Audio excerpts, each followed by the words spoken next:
Well, I'll say this first. Everybody attacks it differently. That's kind of where you have to build your own profession or professional approach to this thing. Everybody gets that free time off, and you got to do something. You know, you just have to do something productive with that time, and you got to find a way to keep getting better, even though you're not in the building, and working on routes and stuff with the entire team. But it's over the course of my career, I've just found the groove of when to get ready. I take camp very seriously. I take preseason very seriously. I get a lot of my work done during that time, and the free time that I get, I like to put my feet up, go see some family, all while staying in shape and getting geared up for training camp. What's the biggest, I guess, memory that jumps out to when you were a rookie? That first couple of days at training camp, given it was Andy's first as a head coach. Really, that first training camp, you don't realize how many people are going to be out there. It felt like it was a game. It was the excitement of people watching practice and stuff. I'm not used to that coming out of University of Cincinnati. Our training camp was in higher ground in the middle of Indiana, so we didn't really have anybody at practice. It was kind of the dog days and just the fellas that were on the team. And then sure enough, I come to KC and it's a packed house. Everybody out there, St. Joe's, screaming, yelling, getting fired up during stretch. I'm just like, man, this is it's a little different. You don't got to, you're not as much in your head about the dog days of 2 days and stuff like we had in college. Well, I guess we don't do 2 days anymore, but yeah. So I would say the crowd is definitely what stands out the most. Is there a moment you had that first season where it was like, oh, this is like welcome to the NFL moment with Coach? With Coach, I slowly realized how Coach wanted things to get going. Like I think he even said it on my on the podcast or the show that I got with my brother, New Heights. He was saying, the first 5 years were a challenge, which is fun to look back at. The first 5 years, and I've actually watched a lot of that tape, and I'm like, oh, all right, yeah, I get it. I get where he's coming from.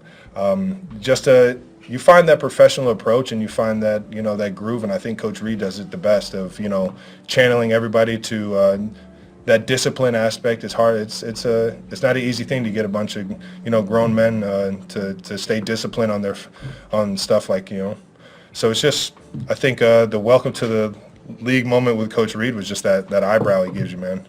That thing, he just looks at you like, all right, I better pick it up. Yeah. Better stop screwing around in When's the here. last time you got one of those eyebrows for? When I pitched the ball against Cincinnati. I'm Mike Stockwell from This- the Times yeah. magazine.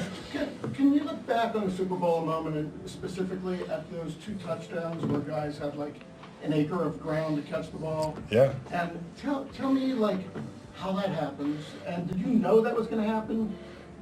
As the play was even called. I mean, that's it's hard for civilians to understand football. So explain like how that play came about and how those guys are so wide open. Yeah, well, first things first is great game planning. The coaches do a great job of understanding what, the tendencies are for the defensive, the defense that we're playing, or the defensive coordinator, and what his tendencies are to call in that area. And then, and then play design. You get everything mirrored up the exact same. That's a lot, and a tip of the hat to our coaching staff, both in the run game, the pass game, because all of it kind of ties in together in the red zone there. But tell me about that play specifically. Like, what's going on? You're on the field, you're not catching the ball, but what's going on in that play? I mean, like, there's sleigh is like pointing this way, and all of a sudden somebody's running the other way. Like, yeah. What? Typically, what we've shown on that play is just we have different versions where the guy in motion goes all the way across field, so the defense will just, they'll have an answer for that. They'll have, whether it's, passing it off to a guy on the other side of the field, or, the 2 guys playing man on that side of the field, which you saw a couple times in the Super Bowl, where they kind of just got confused on who had who. And that's where it comes to where the offensive coaching staff and then the guys doing it the right way on the field, giving nothing to the defense that we're doing something different. Travis, is your training any different now that you're getting older and all? You're older and wiser, better. You look like a fountain of youth. You can see everything you've done. But I mean, what do you do to maintain that? We all get a little older. I just love the game. I think that kind of keeps me living with a I don't know, like a young, fun-loving football player. I get to play a game for a living at the age of 33, 34, and I think that's I don't want to lose that. I don't want to lose that excitement that I had for the game when I was a kid, and every single day I get to come in with the best team, best players, best coaches in the world. So it makes it easy to come in here and just enjoy it. But I would say I just focus on a lot of the smaller things, the details of things, and just try and make sure that everything as an athlete in terms of muscles and explosion and things like that, that everything's firing, so I don't go out there and tweak my back like I did last week.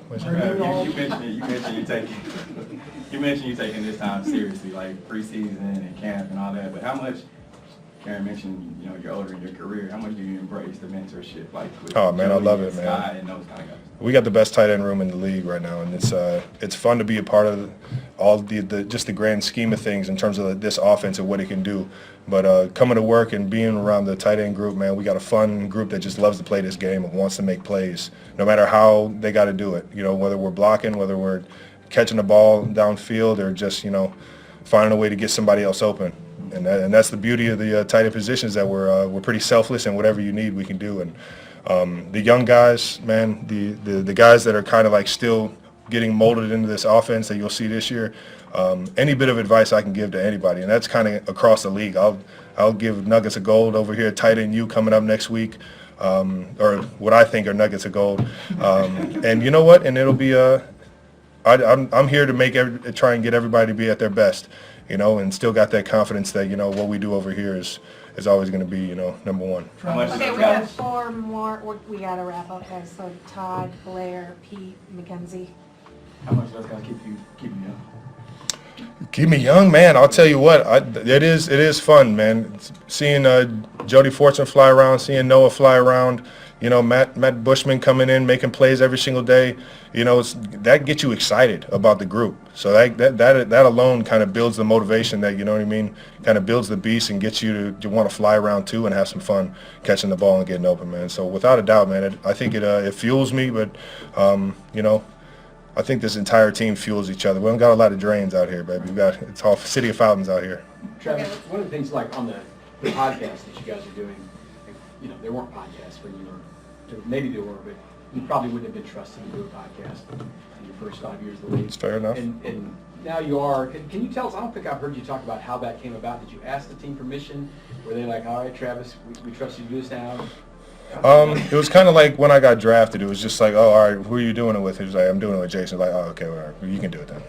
So that was basically the premise of it right there. So it's only Jason? He has to trust you too, though, right? I mean, on 3rd and 10, I think I built the trust enough, but yeah, we're still working on everything else. Blair. I don't think we've talked Work in progress. since the SNL appearance, but I'm just wondering, what did you appreciate about the way they go about their business? It was a machine, man. It was a very strategic, structured machine, and then there was a lot of fun in terms of the creativity. The structure is there so that everybody that is creative can kind of have like parameters, and on top of that, everybody works great together there. All the writers, the production, everyone, it's like a team effort. So in terms of like drawing up plays and going out there and performing, the plays on the field and the creativity that's kind of built into it all. There's some similarities, I will say this, but there's nothing like being in front of the world with a mic in your hand. Pete and then Mackenzie. I know that you recently hired some off-the-field representation, just given some of these opportunities like the match and SNL. Questions always asked is how long do you feel like you want to go? Just considering sometimes when tight ends get to their mid-30s, they sort of look at that. Till the wheels fall off, baby. I love this game, man. I know I'm gonna miss it when I'm done playing, but it's I hear you on that, and that's a business decision I'm sure I'll have to make at some point in my life. But for right now, I'm in this building wanting to win football games, man. We have to ask, last night you got a second chance at a first pitch. What was that? I'll tell you what, I got lucky. I did. I got lucky. I don't know if you guys saw the left foot slide there, good foot, but yeah, I think that actually helped it come back over the plate. So yeah, I got lucky. I didn't fall on my tail and go viral yet again.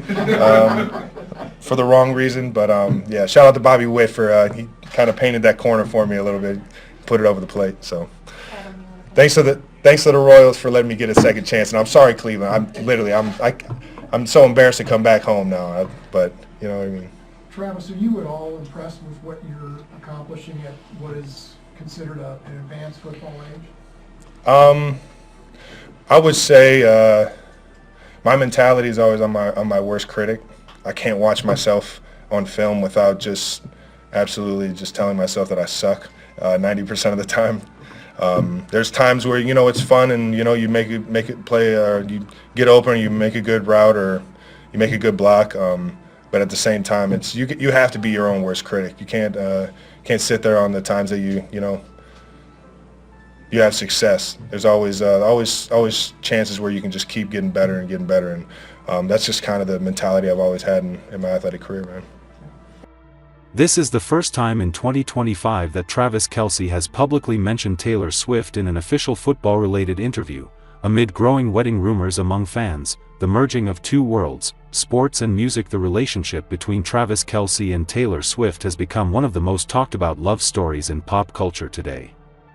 They started dating in late 2023, and since then, Taylor Swift's appearances at Kansas City Chiefs games have created a fever not only in the sports world but also on social media. In this interview, Kelce spent nearly 10 minutes just sharing the positive impact that Taylor brought to his life and career. This shows that their relationship does not stop at emotional support, but also extends deeply into the way Kelce faces professional responsibilities. "I learned from Taylor how to stay calm in any situation. She has a strong spirit. Seeing her handle the global pressure on tour, it makes me feel more and more like I have to do better every day here," he said. Taylor Swift's training camp appearances. An interesting question asked by reporters during the press conference was whether Taylor Swift has ever been to Chiefs practices. Travis Kelce laughed before answering, "She has come by a couple times, but very discreetly. We don't want to draw attention to where our teammates are. But yeah, Taylor is very interested and asks me how I was at practice today, how tired I was, did I score a touchdown?" The Chiefs communications team declined to comment on whether any special arrangements will be made for Taylor Swift to visit Kelce at St. Joseph in the coming weeks, but according to multiple sources close to the pair have maintained daily contact, despite the distance and busy schedules, from the studio to the boardroom. They are each other's emotional support. It is known that after finishing the second leg of the Eras tour in Europe, Taylor Swift returned to the US and spent a short time in Florida with Kelce before he officially entered training camp. Kelce shared that the short break with his girlfriend not only helped him mentally recover but also gave them an opportunity to reflect on the future together. "We talked a lot about maintaining a balance